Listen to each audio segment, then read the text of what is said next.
네, 이번 5월 18일 주일 예배 오신 여러분들 한 분 한 분 진심으로 축복하고 환영합니다. 저희 오늘 좌우를 바라보시면서 서로 반겨주셨으면 좋겠습니다.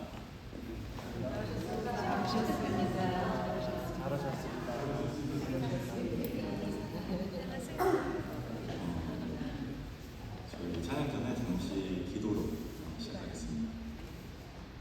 하나님, 이 귀한 주일 저희 모두를 이 자리에 불러주시면 감사합니다. 저희가 정말 주님의 말씀을 듣는 귀를 열고 정말 이번 한 주도 주님께서 하실 말씀을 붙들고 갈 수 있는 저희 모두가 될 수 있도록 해주시고, 오늘 예배를 인도하실 김형준 목사님 축복해 주시고 강건히 붙들어 주셔서 온전히 주님의 말씀을 저희에게 전달할 수 있도록 도와주시옵소서. 예수님의 이름으로 기도했습니다. 저희 첫 번째 찬양은 다 같이 앉으셔서 드렸으면 좋겠습니다.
온 땅과 하늘 위에 계셔 홀로 영원하신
하나님을 위해서 잠시 기도하는 시간 갖겠습니다.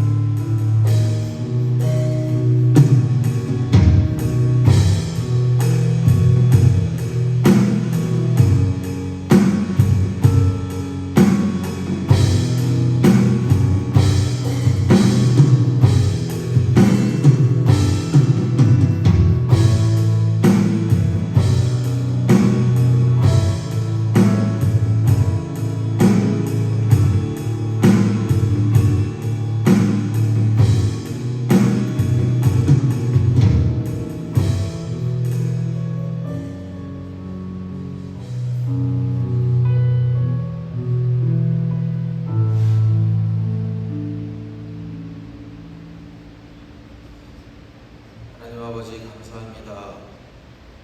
이곳에서 드려지는 예배를 들으시고 우리의 찬양을 받으시며 이곳에 함께 하셔서 우리의 기도를 들으신 하나님께 감사를 드립니다.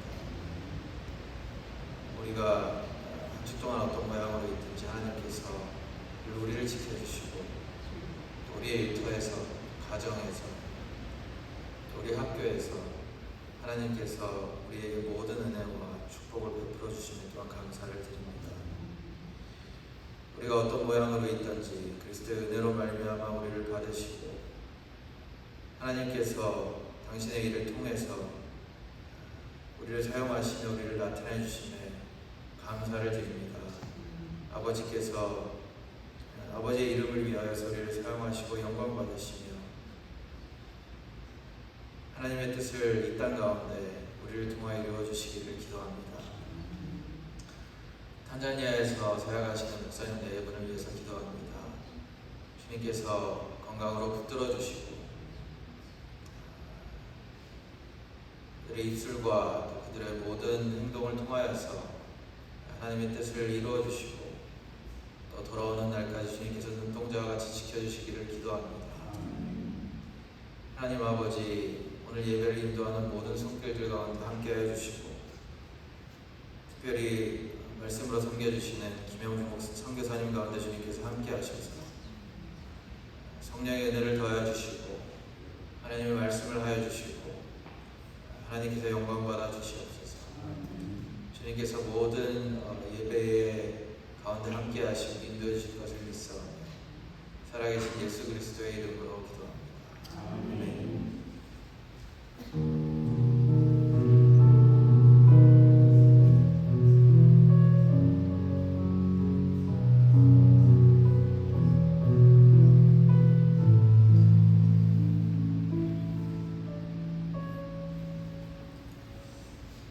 오늘 교회 소식 전달하도록 하겠습니다. 오늘은 김형준 선교사님께서 말씀을 전해주시기로 하였습니다. 아시다시피 저희 목사님 사모님이 선교를 가셔서 지금 5월 13일에서 20일 동안 선교를 가셨는데요. 그 계신 동안 많은 기도 부탁드리겠습니다. 그리고 6월부터 에베소서 강해 설교가 시작됩니다. 그리고 이번 주 성경 통독은 역대하 5장에서 18장까지입니다.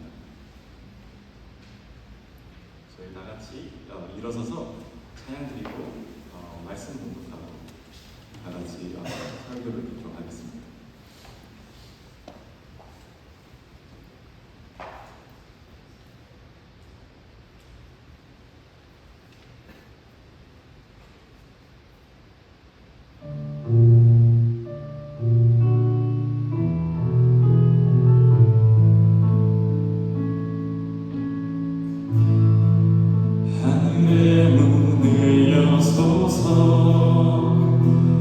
이곳을 주목하소서.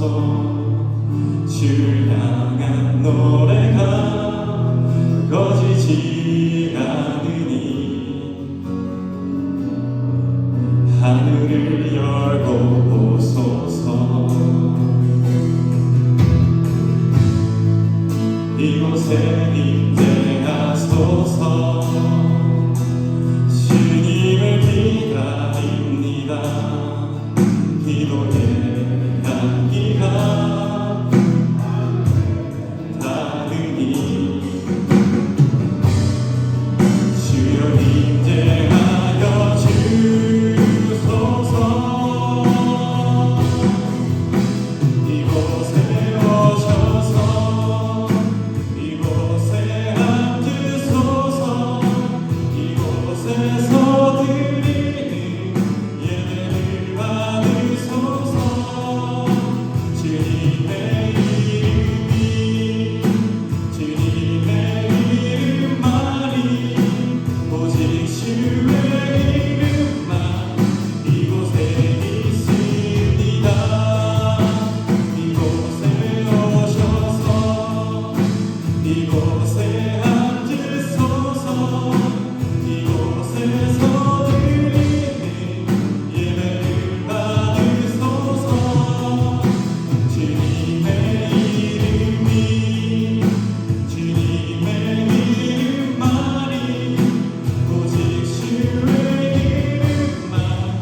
예수를 잡아 끌고 대제사장의 집으로 들어갈새 베드로가 멀찍이 따라갑니다.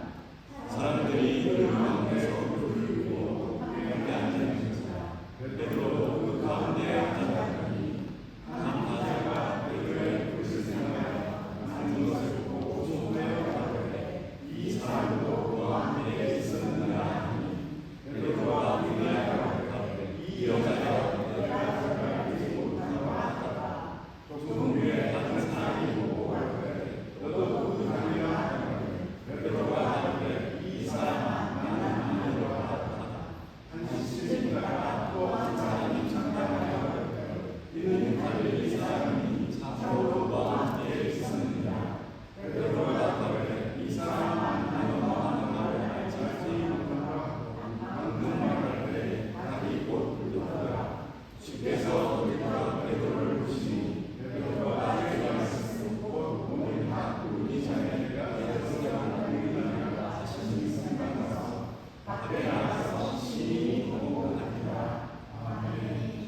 저희 이제 김영준 목사님 나오셔서 설교하여 주실 텐데요. 다 같이 박수로.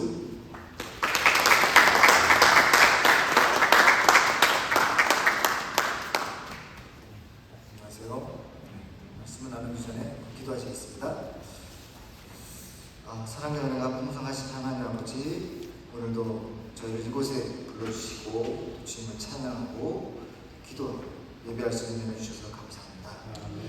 이 시간 주님의 말씀을 나누려고 합니다. 하나님의 말씀이 이 부족한 뉴스를 통해서 전해질 때 사람이 말해 하나님의 음성이 되게 하시고 또 오늘 이 말씀이 삶에서 열매로 맺어지게 하여 주시옵소서. 전하는 자의 마음과 듣는 자의 마음을 성령으로 하나 되게 하시고 또 진리의 말씀 우리를 새롭게 위로하고 힘이 되는 그런 시간이 될 수 있도록 아버지께서 인도하여 주시옵소서. 감사합니다. 예수님 이름으로 기도합니다. 아멘. 네, 안녕하세요. 김영준 선교사입니다. 반갑습니다.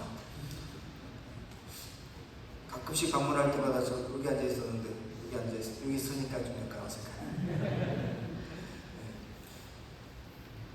얼마 전에 원 목사님께서 전화가 와서 딱 전화를 받으면서 커피 한잔 하자고 하시려나?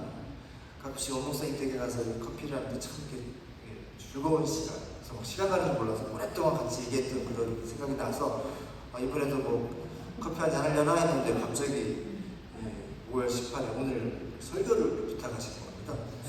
그래서 저는 자연스럽게 아주 자연스럽게 네 당연히 해야죠 라고 했습니다. 딱 끝나고 나서 다시 연락이 왔는데 주부를 미리 만들어야 되니까 바로 다음날 말씀을 딱 바로 천장에서 보내달라고 하시더라고요. 목사님처럼 되게 과대평가하신 것 같더라고요. 항상 말씀이 준비된 사람으로 알고 계십니다. 또 속으로 주변에 참 좋은 목사님들 많으실 텐데 왜 나 같은 초짜 제가 23년 동안 선교사로 생활을 했는데 주로 상담 사역을 많이 했어요. 선교사님들과 자녀들 사역을 많이 했는데 사실 목사 안수는 작년 12월에 받았어요. 달라스에서 나눔교회에서 받았습니다. 그래서 지금 그 교회에서도 1년에 딱 2번 정도 설교합니다.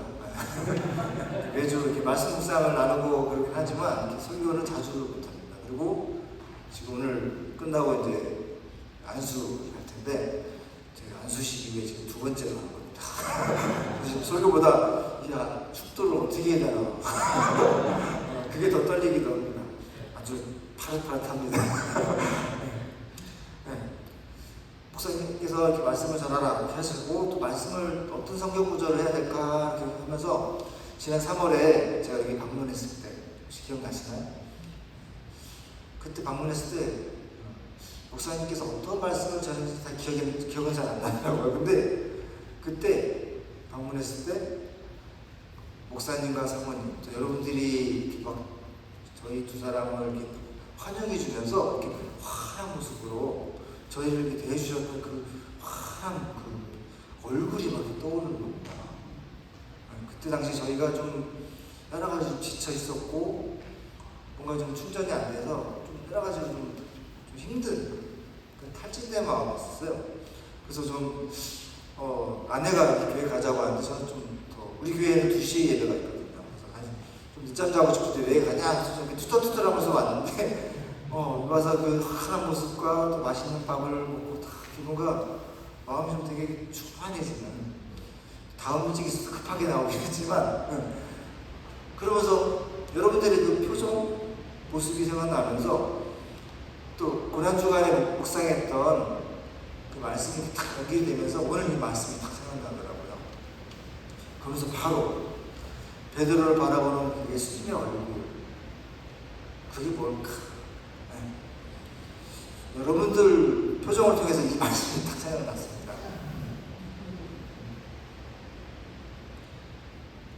여러분들 매일매일 항정식 먹고 뷔페 먹으면 어때요?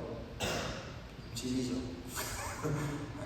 제가 온 목사님보다 말씀의 깊이나 지식이 좀 떨어집니다.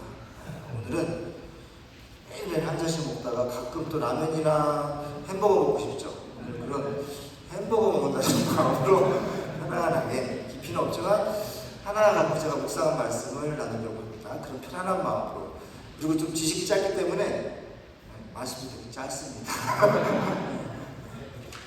그래요. 오늘 본문 말씀은 예수님께서 체포 이후에 벌어진 사건입니다. 십자가 고난을 앞두고 가장 어두운 시기의 사건이기도 합니다.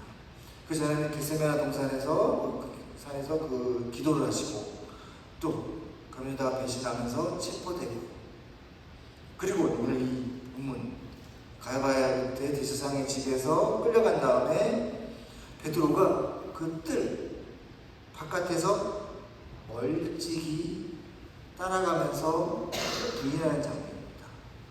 멀찍이라는 단어가 딱 눈에 들어오지 않지만 베드로가 예수님을 멀찍이 따라갑니다. 예수님은 밤중에 불법적인 재판을 받기 위해서 대제사장의 집에 끌려가고, 베드로는 멀찍이 뒤따라가서 마당 안쪽에서 불을 쬐는 사람들과 같이 앉아 있습니다. 사람들이 알아보니까 3번 부인하고, 우리가 모두 알고 있는 말씀입니다. 근데 멀찍이 떨어져 간다. 이 멀찍이 떨어져 간다는 말을 통해서 이 베드로가 지금 어떤 상태인지가 우리가 짐작이 될 수가 있습니다. 베드로는 내가 감옥에 가서 죽더라도 주님을 끝까지 따르겠다고 맹세한 사람입니다. 그렇게 평생 동안 동행하겠다고 다짐했던 사람이 지금 멀찍이 떨어져서 또 사실 베드로는 예수님을 부인할 마음이 없었어요. 그런데 뭔가 두려웠던 거예요. 위기의 마음도 있었고. 그래서 뭔가 본능적으로 자기를 보호하기 위해서 사실 이렇게 말했던 것입니다. 이런 베드로, 멀찍이 떨어져서 간다는 거, 그냥 멀리 떨어진 것도 있지만 사실 예수님, 하나님과의 관계도 좀 멀어졌다 생각할 수 있습니다. 또 불을 쬐고 있는 모습은 어떤가요? 사람들과 같이 불을 쬐고 있는 거, 뭔가 따뜻함을, 그 편안한 모습 추구하는 모습인데, 몸의 어떤 따뜻함은 사실 영적으로는 많이 지금 냉대해 있고 뭔가 세상과 타협하라는 모습처럼 보이기도 합니다. 이때부터 뭔가 지금 베드로가 큰 사고를 칠 것 같은 생각이 딱 들잖아요. 바로 예상대로 베드로는 나는 예수님을 알지 못한다, 또 나는 아니다, 또 나는 예수와 함께 자랐다고 하고 3번을 부인합니다. 한번 이 장면을 한번 생각해보면서 베드로만 그러겠지 생각하지 마시고, 한번 우리도 지금 예수님을 가까이 따르고 있는지, 아니면 지금 우리도 멀찍이 이렇게 지금 재면서 멀찍이 예수님을 이렇게 보고 있는지, 따르고 있는 거 아닌지 한번 생각해 보시기 바랍니다. 본문 속에서 분명히 베드로는 멀찍이 있다가 예수님을 3번 부인합니다. 단순한 실수가 아니라고 했죠. 위기 상황에서 자기를 보호하기 위한 어떤 그런 본능적인 실수입니다. 근데 그런 순간에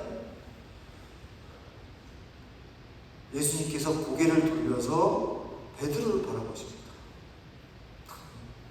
그 순간 부인하고 나서 탁 예수님이 베드로를 탁 바라보십니다. 그리고 닭이 울고 베드로는 통곡을 하면서 옵니다. 아니, 예수님이 베드로를 어떻게 바라보셨길래 이렇게 통곡하면서 오셨을까? 궁금하시죠? 말씀에 잘 안 나와있더라고요. 그냥 물어 탁 이렇게 나옵니다. 그래서 오늘 말씀은 그 예수님 얼굴이 무엇을 뜻하는지, 또 그 얼굴을 통해서 베드로가 어떻게 회복의 자리로 다시 돌아가는지 그 말씀을 나누고 싶습니다. 그래서 오늘 핵심은 예수님의 그 얼굴, 예수님의 시선, 또 예수님의 그 눈빛. 여러분들 보니까 참 눈빛이 참 너무 고우세요. 제가 이렇게 낯선 곳에 왔는데 포근한 느낌이 드네요. 아주 부드러운 눈빛입니다. 예수님을 부인한 베드로를 바라보시는 예수님의 눈빛, 그 시선은 어떤 것이었을까요? 오늘 시편 27편 8편 한번 보시면 이 말씀이 있습니다. 너희는 내 얼굴을 찾으라 하실 때 내가 마음으로 주께 말하되 여호와여 내가 주의 얼굴을 찾으리다 하셨나이다. 지금 예수님은 자기를 부인한 제자에게 자신의 얼굴을 보여주십니다. 그 얼굴은 너 왜 네 세 번 부인했어? 라고 하는 그런 엉망의 어떤 정죄의 얼굴이 아니었습니다. 그 얼굴은 내 얼굴을 찾으라 는 어떤 초대의 어떤 얼굴이었습니다. 여러분들 그 표정 생각했을 때 여러분들 저를 초대의 어떤 눈빛이었구나 라고 이 말씀을 들으면서 제가 여기까지 오게 된 것이 여러분들의 어떤 그 얼굴, 그 환영의 눈빛이었구나 라고 생각을 했어요. 또 다른 그 얼굴은 또 어떤 얼굴일까? 민수기 6장 24절에서 26절 한번 보시겠습니다. 하나님의 얼굴의 본질을 또 말해주시는데요. 여호와는 내게 복을 주시고 너를 지키시기를 원하며 여호와는 그 얼굴을 내게 비추사 은혜 베푸시기를 원하며 여호와는 그 얼굴을 내게를 향하여 드사 평강 주시기를 원하노라 진리하라. 예수님이 베드로 바라보신 그 얼굴은 바로 이 얼굴입니다. 지키시는 얼굴, 또 은혜를 베푸시는 얼굴, 또 평강을 주시는 얼굴. 주님의 시선은 우리를 무너뜨리기 위한 것이 아니라 그 회복의 시작점이라는 것입니다. 그 얼굴을 본 베드로가 통곡을 하는 것입니다. 베드로는 예수님을 3번 부인했고 예수님은 그런 베드로를 바라보셨고 베드로는 예수님을 바라보면서 통곡하면서 울었습니다. 다시 한번 왜 울었을까? 성경에 나와 있지 않지만 한번 잘 모르지만 그 장면을 한번 상상해 보면서 제가 이 말씀을 오랫동안 이렇게 한번 묵상을 하면서 머물러서 한번 예수님과 베드로를 한번 이렇게 상상해 봤습니다. 예수님은 베드로를 또 어떤 마음으로 보셨을까? 예수님의 입장을 한번 생각해 보세요. 예수님은 베드로를 어떤 마음으로 바라보셨을까? 베드로는 예수님의 얼굴을 보고 왜 울었을까? 예수님을 바라본다는 것이 베드로에게는 어떤 경험이고 어떤 감정을 일으켰을까? 먼저 그날 밤에 베드로가 예수님을 3번 부인했을 때 예수님은 베드로를 바라보시고 그 순간 예수님의 마음속에는 분명히 참 너무나 아끼고 사랑한 제자가 3번 배신했어요. 마음이 많이 슬프셨겠죠. 또 그 슬픔과 함께 또 사랑도 있었습니다. 베드로가 예수님을 부인한 것에 대해서 마음이 많이 아프셨지만 그보다 더 큰 것은 예수님은 베드로를 계속 여전히 사랑하고 계셨다는 것입니다. 그런 예수님의 얼굴, 그 눈빛에서는 어떤 메시지가 있었을까? 사실 그 눈빛에는 말로 다 표현할 수 없는 너무나 많은 마음과 메시지가 있었을 것입니다. 그리고 예수님은 베드로가 넘어질 줄 또 알고 계셨습니다. 그렇지만 예수님은 베드로를 포기하지 않고 다시 일어날 수 있을 것이라는 그런 믿음의 눈으로 베드로를 바라보신 것입니다. 3번이나 부인한 배반한 그런 베드로를 분노나 실망의 눈빛이 아니라 사랑의 눈빛으로 베드로를 바라보셨습니다. 왜 그렇게 바라보셨을까? 베드로는 이미 자기 스스로 3번 부인한 것에 대해서 스스로 비난하고 있었습니다.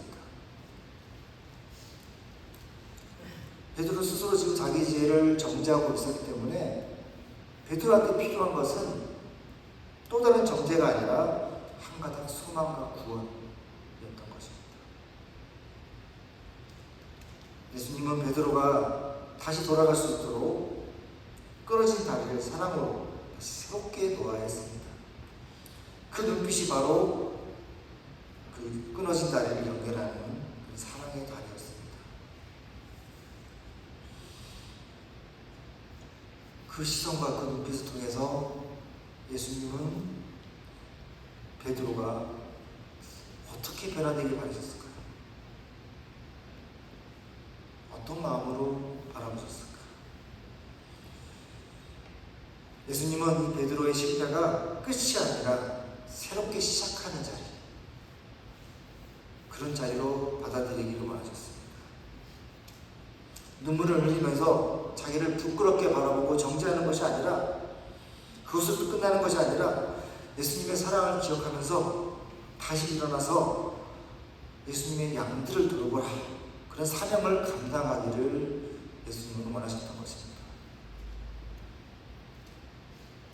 베드로와 같이 실패한 경험을 한 사람에게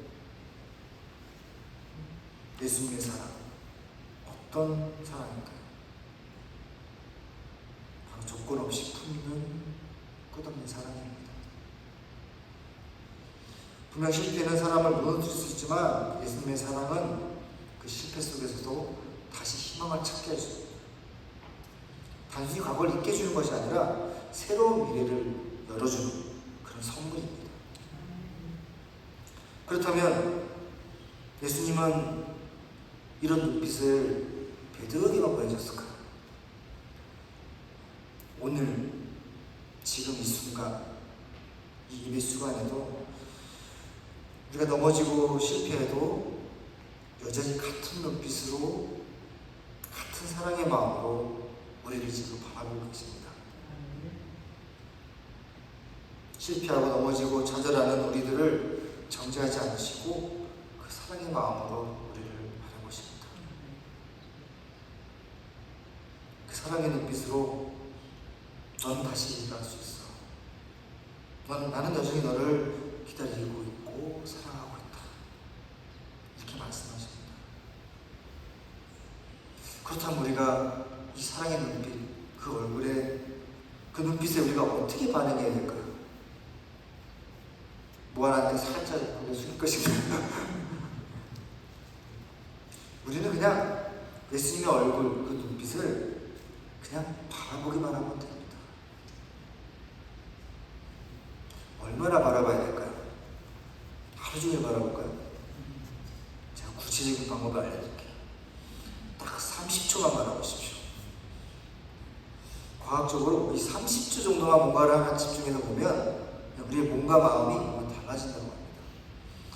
여러분, 편두통 있죠? 없애려고 막 애쓰지 마시고 그 편두통 있는 그 부위를 30초 동안 바라보십시오. 조금 많아집니다. 뭔가 걱정하는 문제가 있죠? 그 문제를 30초만 바라보십시오. 뭔가 모르게 그 문제가 달라 보입니다. 어떤 상황이나 여러 가지 어려움에 대해서 30초 정도. 또 말씀 통독하려고 그냥, 저도 통독하는데 그냥 어떻게든 빨리 읽으려고 막 입에 속해서 막 듣고 그러지 않으세요? 말씀도요, 어떠한 말씀에 대해서 30초 동안 한번 깊게 묵상하면요, 또 그 말씀이 다르게 나와요. 혹시 모르면 30초 딱 이렇게 재시고 30초가 은근히 깁니다. 이 30초 정도만 말씀입니다. 오늘 한번 우리가 예수님의 그 사랑스러운 모든 걸 품는 그 은혜의 모습을 상상하면서 30초만 바라보십시오. 우리가 매일매일 그 표정을 바라본다면 어떨까요? 상상해봅시다. 매일매일 30초 동안 예수님의 표정을 바라본다. 우리가 그 표정이 됩니다. 혹시 여러분도 누군가를 용서하지 못하고, 특히 제가 이제 많이 상담을 하다 보니까 아빠에 대해서, 엄마에 대해서 막 상처받아서 평생 엄마 아빠를 원망한 사람들을 자꾸 만나거든요. 근데 신기한 게 아빠를 원망하는 그 아들이요, 아빠를 똑같이 닮더라고요. 왜 그럴까요? 용서하지 못하면요, 계속 아빠를 묵상하는 겁니다. 그러니까 그 아빠의 모습을 똑같이 따라하는 거예요. 반대로 우리가 예수님의 말씀을, 예수님의 얼굴을 계속 묵상하고 바라보면요, 그 표정이 됩니다. 그래서 용서한다는 거는 어떤 그 나쁜 경험에서 단절하는 거라서 우리를 위해서라도 그 단절하고 새로운 걸 봐야죠. 그 상처받은 마음, 나를 상처줬던 그 사람을 계속 묵상해봤자 그 사람을 따라하는 겁니다. 벗어나야죠. 우리가 매일 예수님의 얼굴, 눈빛, 그 시선 묵상한다면 우리도 그 예수님의 눈빛을 닮아갈 수 있다는 겁니다. 여러분도 표정 보니까 많이 하시는 것 같아요. 저보다는 더 많이 하시는 것 같아요. 우리도 분명히 누군가로부터 상처를 받습니다. 그래서 상처를 묵상하는 것이 아니라 예수님의 눈빛을 묵상하는 것. 예수님처럼 사랑을 선택하시기 바라겠습니다. 또 넘어지고 시험을 당한 그 사람들을 판단하거나 정죄하지 마시고 그가 일어설 수 있도록 손을 뻗어서 예수님께 인도하는 그런 사랑의 다리 역할을 또 하시기 바랍니다. 그렇다면 다시 베드로의 입장을 한번 볼게요. 베드로가 주님을 3번 부인하고 나서 닭이 울었을 때 닭 어땠을까요? 정신이 번쩍 났겠죠. 베드로에게는 그 닭의 울음소리가 자신의 영혼을 어떤 찢는 그런 소리처럼 들렸을 겁니다. 그 순간에 자신이 무엇을 했는지, 자기가 무엇을 했는지 깨닫게 되고 그 깨달음은 베드로를 완전히 무너뜨렸습니다. 베드로는 자신이 주님을 사랑한다고 자신있게 생각하고 믿었지만 그 결정적인 순간에 예수님을 배신했습니다.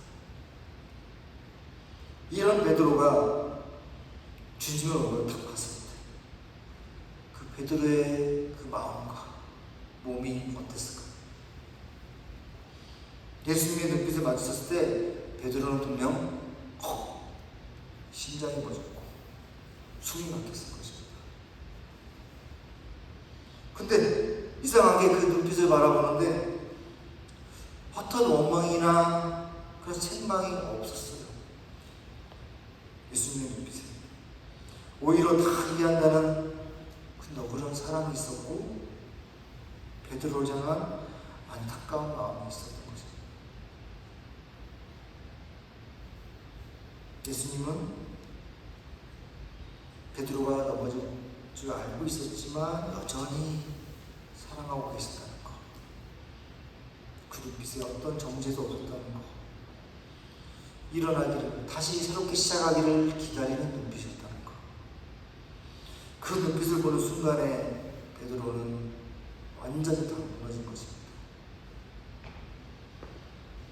이 눈빛을 통해서 자신이 강한 사람인 줄 알았더니 자신이 연약한 사람이라는 것을 깨닫게 됩니다. 자신이 주님을 위해서 목숨까지 바치겠다고 장담했던 자기가 그 두려움 앞에서 무너졌다는 것. 그렇지만 주님의 사랑으로 다시 일어설 수 있었다는 걸 또 알게 되었기에 이렇게 통곡을 하면서 울었던 것입니다. 그 실패가 주님의 사랑으로 인해서 새롭게 된다는 것, 자신이 또 새롭게 깨닫게 되었다는 것이죠. 그 이후로 베드로는 더 이상 자신의 어떤 결심, 자신의 어떤 그 자신감, 능력을 믿지 않고 오직 주님의 은혜와 사랑을 만을 바라보면서 그것만이 자기를 세울 수 있다고 생각하면서 살았습니다. 그래서 베드로가 나중에 주님을 만났을 때 주님, 제가 주님을 사랑하는지 주께서 아십니다 라고 고백할 수 있었던 것입니다. 그러면서 자신의 약함을 부끄러워하지 않았어요. 오히려 그 약함 속에서 주님의 사랑이 얼마나 큰지를 그것을 증거하고 다녔던 것입니다.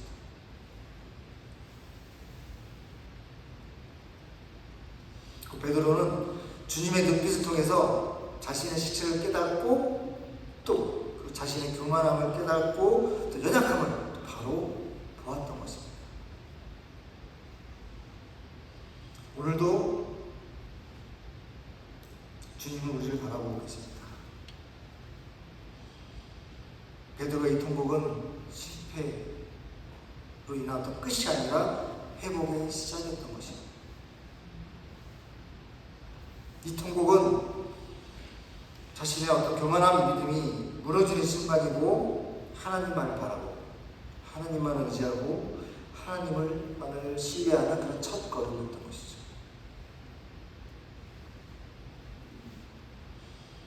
주님과 멀찍이 떨어져 있는 이를 향해서도 또 두려움에 떨고 있는 이들을 향해서도 또 세상과 타협하면서 예수님을 부인하는 자리에 있는 그런 자를 향해서도 예수님은 예수님의 얼굴을 보여주십니다.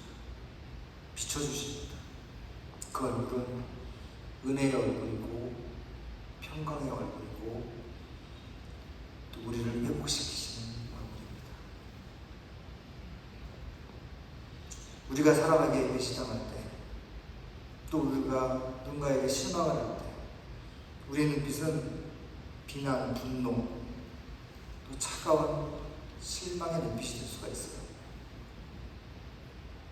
하지만 예수님은 달랐습니다. 정죄가 아닌 용서, 포기하는 것이 아닌 기다림의 눈빛, 실망이 아닌 소망의 눈빛이었던 것이죠.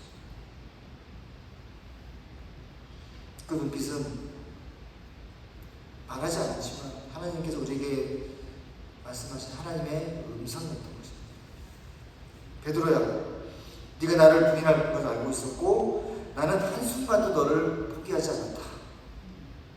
나는 너를 위해 기도했고 너는 회복될 것이고 다시 내 양들을 먹이는 사명을 너에게 있을 것이다 라고 예수님이 말하고 계시는 것입니다. 그 눈빛 하나에 베드로는 그토록 사랑했던 주님을 배신한 자신의 죄를 뼈저리게 깨닫고 하염없이 나가서 통곡하면서 울면서 회개했던 것입니다. 그 눈빛 때문에 베드로는 끝까지 믿음을 잃지 않는 사도로서 회복된 것입니다. 그 눈빛 하나가 한 사람의 인생을 완전히 바꿨습니다. 오늘도 그 예수님의 얼굴, 예수님의 눈빛, 그 시선이 우리를 향하고 있습니다. 우리가 실수할 때, 넘어질 때, 제 가운데 머물러 있을 때조차 주님은 정죄하는 눈으로 우리를 바라보지 않으시고 사랑과 연민의 눈으로, 은혜의 눈빛으로 우리에게 말씀하십니다. 우리에게 말씀하십니다. 나는 네가 다시 일어서기를 기다리고 있다. 나는 너를 절대 포기하지 않을 것이다. 네가 너를 얼마나 사랑하는지 알고 있고 내가 너를 사랑하는 마음은 오늘이나 영원토록 변하지 않을 것이다 라고 예수님은 말하고 계십니다. 예수님의 눈빛에는 어떤 과거의 배신에 대한 증오가 없으셨습니다. 심판도 없었습니다. 나는 여전히 너를 믿는다. 나는 너를 끝까지 사랑한다. 말없는 주님 고백이 그 눈빛에 흐르고 있습니다. 우리는 어떻게 하면 된다고요? 그 눈빛을 30초 동안 바라보는 겁니다. 그러면 우리가 그 예수님의 눈빛을 바라봤다면 그 바라본 우리들은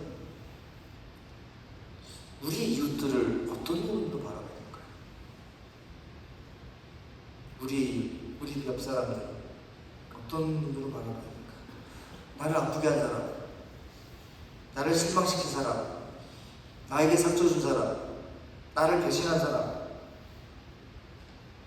어떤 얼굴로 대해야 될까요? 대충 후대상 알겠죠? 어떤 얼굴로 대해야 될까요?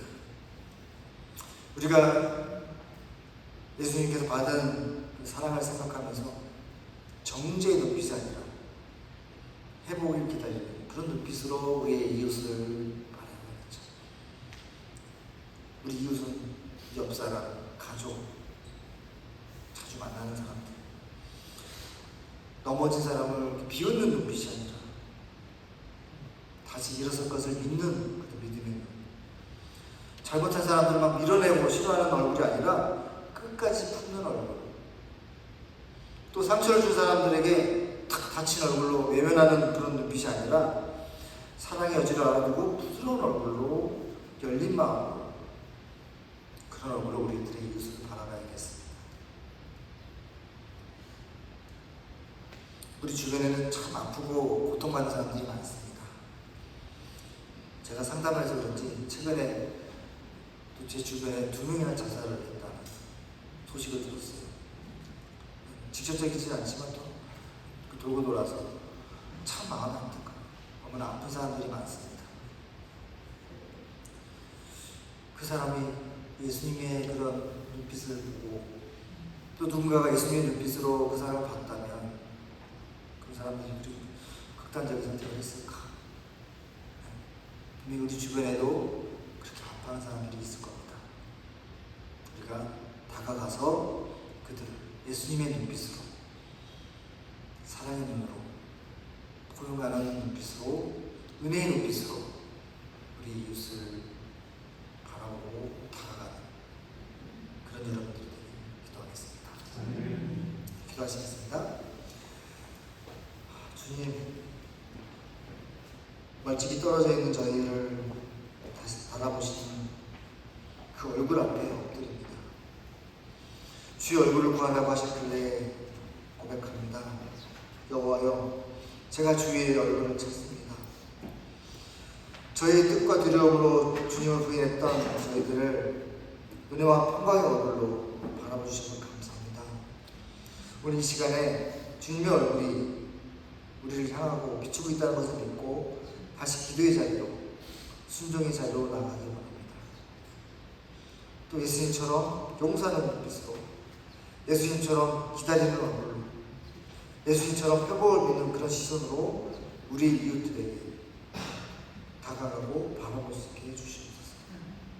예수님 이름으로 기도합니다. 아멘.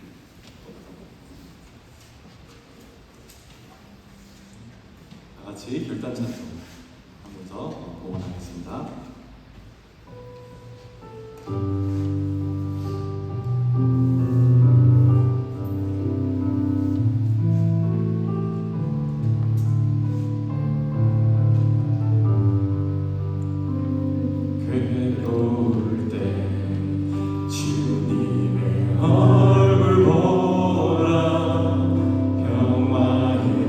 주님 바라보아라.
기도하고 말씀 듣는 귀한 시간 갖게 해주셔서 감사합니다.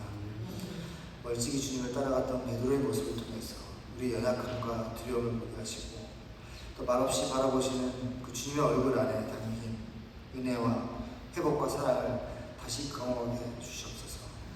오늘 이 드리는 예물 속에 우리의 고백과 결단, 사랑을 담아드립니다.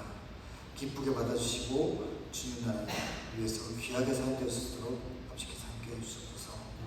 무엇보다 이 예물이 멀찍이 있던 우리의 심령을 주님께 가까이 이끄는 그 믿음의 발걸음이 되게 하여 주시옵소서. 감사드립니다. 예수 이름으로 기도했습니다.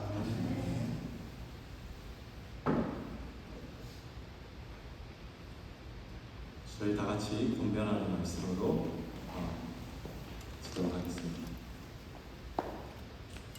여러분은 서로 화목하게 지내십시오. 형제 자매 여러분은 여러분에게 권면합니다. 무질서하게 사는 사람들을 훈계하고 마음이 약한 사람을 격려하고 힘이 없는 사람을 도와주고 모든 사람에게 오래 참으십시오. 아무도 마음을 악으로 갖지 말고 도리어 서로에게 모든 사람에게 항상 좋은 일을 하려고 애쓰십시오. 항상 기뻐하십시오. 끊임없이 기도하십시오. 모든 일에 감사하십시오. 이것이 그리스도 예수 안에서 여러분에게 받으시는 하나님의 뜻이십니다. 기도하시겠습니다. 이제는 죄인을 끝까지 바라보시며 회복을 시작하시는 우리 예수 그리스도의 은혜와 멀찍이 따르는 자도 놓치지 않고 다시 얼굴을 향하게 하시는 아버지 하나님의 무한하신 사랑과 시험에 들게 않도록 깨어 기도하게 하시고 주의 얼굴을 다시 구하게 하시는 성령 하나님의 위로하심과 충만하심과 인도하심이 오늘 주님의 얼굴을 바라보며 또 주님의 얼굴로 이웃들을 바라보게 결단하는 모든 우리 새생명 비전교회 성도분들과 그 가정과 사역에 지금부터 영원토록 함께 하시길 간절히 축원합니다. 아멘.